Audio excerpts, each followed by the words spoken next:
जिन्होंने कार्तवीर्य को शिष्य होने के कारण तन और मन की अद्भुत शक्तियों से सम्मानित किया।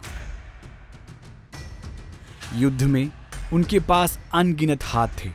कुछ ने कहा कि 100 या 1000 भी थे।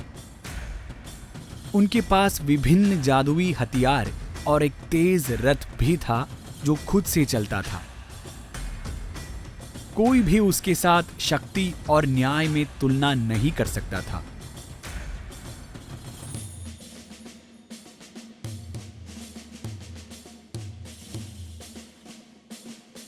समय के साथ सिंहासन के प्रभाव ने महान राजा को भ्रष्ट कर दिया।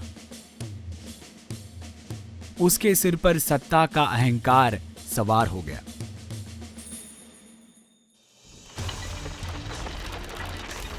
कभी कभी उद्धार और मैत्रीपूर्ण वे आवेगपूर्ण और अत्याचारी हो सकता था। जैसे ही अपनी सेनाओं के साथ विभिन्न भूमि पर विजय प्राप्त की, कई सज्जन ब्राह्मण उनके दृष्टिकोण से भाग गए।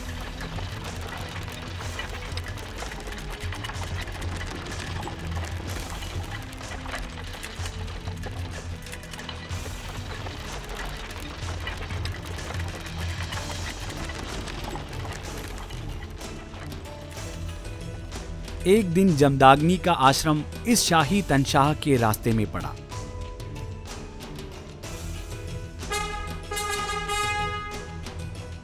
क्या प्रसिद्ध तपस्वी और ऋषि जमदाग्नि यहां रहते हैं?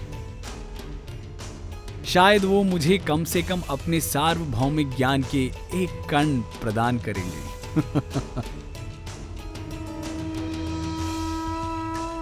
हम जानते थे कि आप आ रहे थे, हे महान राजा। हम आपका स्वागत करने और हमारे नम्र आश्रम में आपको खिलाने के लिए प्रसन्न हैं।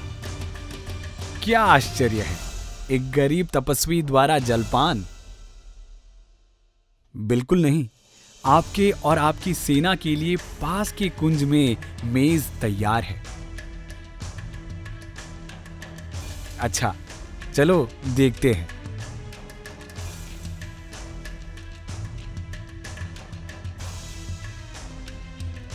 ये तपस्वी क्या खाना खाते हैं?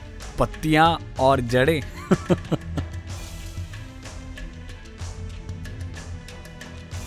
लेकिन मैं क्या देखता हूं?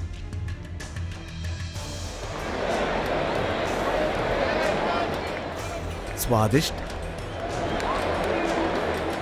ये खाना राजाओं के लिए है।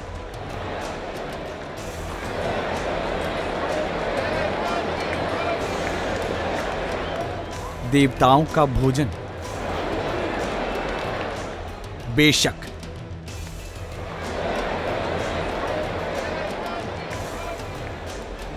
पर कैसे? एक गरीब तपस्वी को यह सब कहां से मिला? यह मेरा रहस्य है।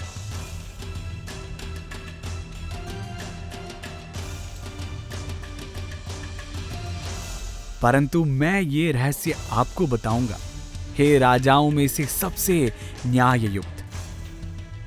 मेरे पीछे आए।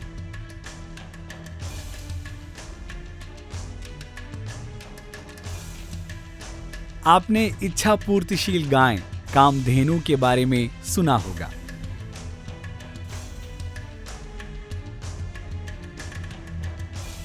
वह तब दिखाई दी जब ब्रह्मांड के देवता दूध के सागर का मंथन कर रहे थे। हर कोई उसे नहीं रख सकता।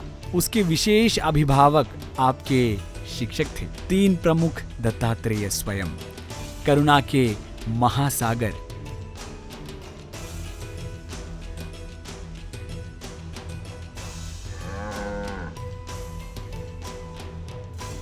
और वशिष्ठ, जिनके रहस्यवादी कर्मचारियों को हजारों बुद्धिमान पुरुषों की तुलना में अधिक ज्ञान था। यहां तक कि विश्वामित्र, जो राजा थे, ब्राह्मण बन गए। उन्होंने उसे चुराने की कोशिश की।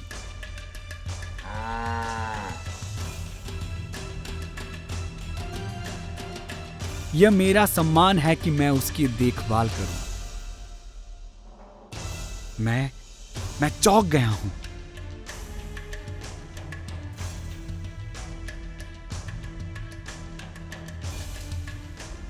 मेरे दोस्त, इसे मुझे बेच दो।